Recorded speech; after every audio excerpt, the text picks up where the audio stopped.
Tanker माफियांनी पुणेकरांच्या जीवाशी अक्षरशः खेळ चालवलेला आहे।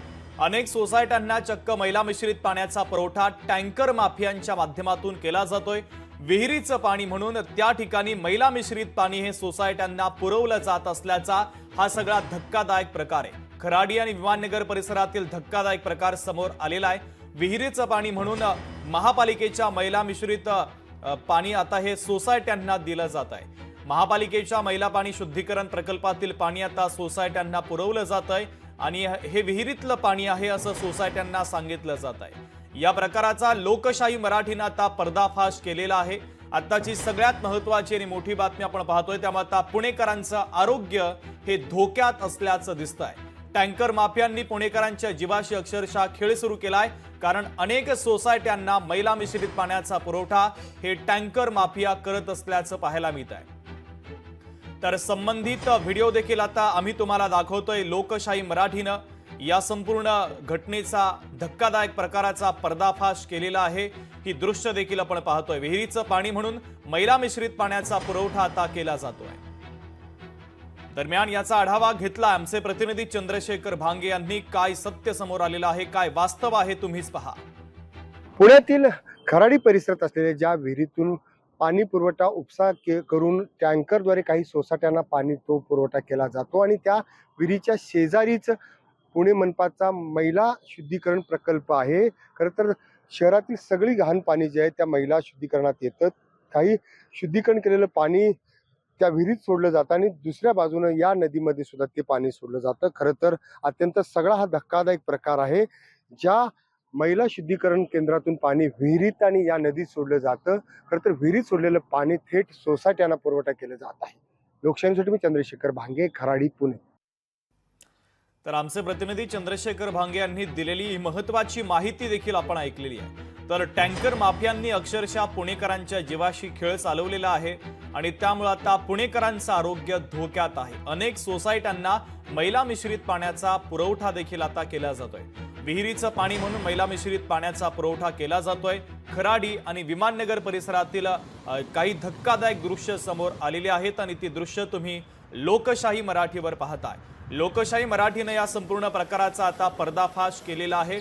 त्यामुळे आता प्रशासन नेमकं काय कारवाई करणार, या प्रकरणाची दखल घेणार का, हे पाहणं देखील तितकंच महत्त्वाचं आहे। आरोग्य विभागाच्या माध्यमातून काही कारवाई केली जाते का, हे पाहणं देखील तितकंच महत्त्वाचं आहे। मात्र पुणेकरांच्या जीवाशी हा सगळा खेळ सुरू असल्याचा प्रकार आहे। पुणेकरांचं आरोग्य धोक्यात आहे, कारण अनेक सोसायट्यांना मैला मिश्रित पाण्याचा पुरवठा केला जातोय। तर विहिरीचं पाणी म्हणून मैला मिश्रित पाणी हे सोसायट्यांना पुरवलं जात आहे। टँकर चालकांच्या वतीनं सुरू असलेला हा सगळा धक्कादायक प्रकार आहे। टँकर माफियांचा हा सुळसुळाट आपण पाहतोय। खराडी आणि विमाननगर परिसरामध्ये हे सगळे प्रकार सर्रासपणे सुरू आहेत आणि लोकशाही मराठीनं या संपूर्ण घटनेचा आता पर्दाफाश केलेला आहे। विहिरीचं पाणी म्हणून महापालिकेच्या मैला पाणी शुद्धीकरण प्रकल्पातील पाणी हे नागरिकांना पुरवलं जात आहे आणि त्यामुळे आता नागरिकांच्या आरोग्याचा प्रश्न देखील याच निमित्तानं उपस्थित झालेला आहे। त्यामुळे आता पुणे पालिकेच्या वतीनं काही कारवाई केली जाते का, पुणे आरोग्य विभागाच्या वतीनं या संदर्भात दखल घेत कारवाई केली जाते का, हे पाहणं देखील तितकंच महत्त्वाचं आहे। तर आताची ही सगळ्यात महत्त्वाची आणि मोठी ब्रेकिंग न्यूज आपण पाहतोय। पुणेकरांच्या जीवाशी खेळ सुरू आहे आणि पुणेकरांच्या आरोग्याचा प्रश्न आता गंभीर बनलेला आहे, कारण अनेक सोसायट्यांना चक्क मैला मिश्रित पाण्याचा पुरवठा टँकर माफियांच्या वतीनं केला जातोय। शिवसेना उद्धव बाळासाहेब ठाकरे पक्षाच्या नेत्या सुषमाताई अंधारे आपल्यासोबत जोडल्या जात आहेत। त्यांची प्रतिक्रिया या घटनेच्या संदर्भातली जाणून घेऊया। सुषमाताई, स्वागत आहे लोकशाही मराठीमध्ये तुमचं। पुण्यामध्ये एक धक्कादायक प्रकार लोकशाही मराठीने समोर आणलेला आहे, कारण टँकर माफियांचा एका बाजूला सुळसुळाट पाहायला मिळतोय, मात्र अनेक सोसायट्यांना मैला मिश्रित पाण्याचा पुरवठा हे पिण्याचं पाणी आहे, चांगलं पाणी आहे असं म्हणून केला जातोय। या धक्कादायक प्रकाराच्या संदर्भातली तुमची प्रतिक्रिया अपेक्षित आहे। पुण्यामध्ये सध्या अनेक भागामध्ये कमी दाबाने पाणी पुरवठा चालू आहे। हे पाणी अजून पुढचे 1.5-2 महिने आपल्याला साठवणूक करायची आहे आणि ते पुरवठा करायचा आहे। या सगळ्यांमध्ये टँकर माफियांचा जो सुळसुळाट आहे आणि टँकर माफिया ज्या पद्धतीने पाणी देत आहेत या पाण्यामध्ये कित्येक सोसायट्यांमध्ये आता म्हणजे अगदी आम्ही राहतो त्या परिसरातल्या सुद्धा कित्येक सोसायट्यांमध्ये येणारं पाणी हे अत्यंत गलिच्छ शेवाळलेलं पाणी आणि त्याच्यामध्ये निर्जंतुकीकरणही केलेलं नाहीये आणि तरीही ते पाणी तसंच दिलं जातं.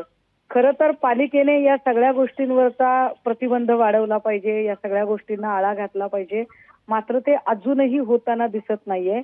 टँकर माफिया कोणाच्या आशीर्वादाने हे सगळं करतात याच्यावर अजून कसलाही ना शासनाची पकड आहे ना पोलिसांचा धरबंद आहे आणि टँकर माफियांचं जे मनमानेल पद्धतीने जे चाललेलं आहे ते अत्यंत वाईट आहे.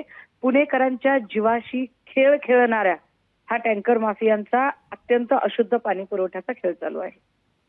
अगदी सुषमाताई, अत्यंत महत्त्वाची प्रतिक्रिया या संबंधित धक्कादायक प्रकाराच्या संदर्भातली तुमची पोहोचलेली आहे. काँग्रेस नेते रवींद्र धंगेकर देखील आपल्याशी जोडले जात आहेत.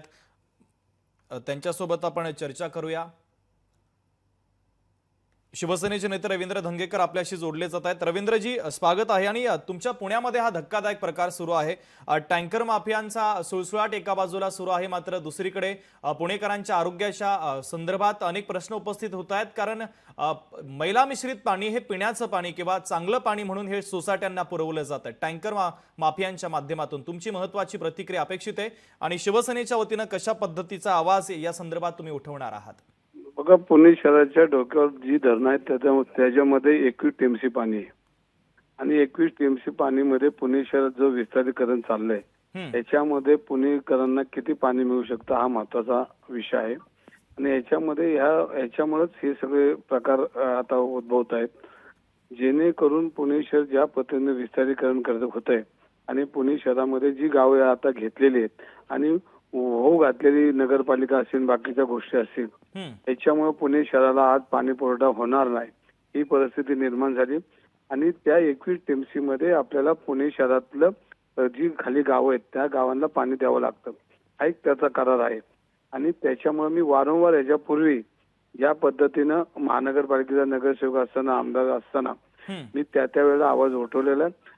तर बघितलं तर आपण आज अनेक ठिकाणी पाणी कशा पद्धतीने आणलं पाहिजे, कारण आता पुणे शहराच्या डोक्यावर असणारी धरणाची व्याप्ती संपलेली आहे. आपल्याला ऍडिशनल पाणी कुठनं तरी कोकणातून आणावं लागेल, त्यासाठी मोठा खर्च आहे आणि हा खर्च सरकारने याच्याकडे लक्ष दिलं पाहिजे, केंद्राने दिलं पाहिजे, राज्याने दिलं पाहिजे. हा प्रॉपर विषय डोक्यामध्ये घेऊन रवींद्रजी महत्वाचा मुद्दा असा आहे, आधीच पाण्याची कमतरता आहे आणि त्यामध्येच हा चक्क पाण्याचा काळा बाजार केला जातोय. कारण मैला मिश्रित पाणी जर पुण्यातील नागरिकांनी पाहिलं तर आरोग्याचा प्रश्न उपस्थित होणार आहे. यावर महापालिकेनं आणि आरोग्य विभागानं कशा पद्धतीची कारवाई करणं अपेक्षित असं तुम्हाला वाटतं?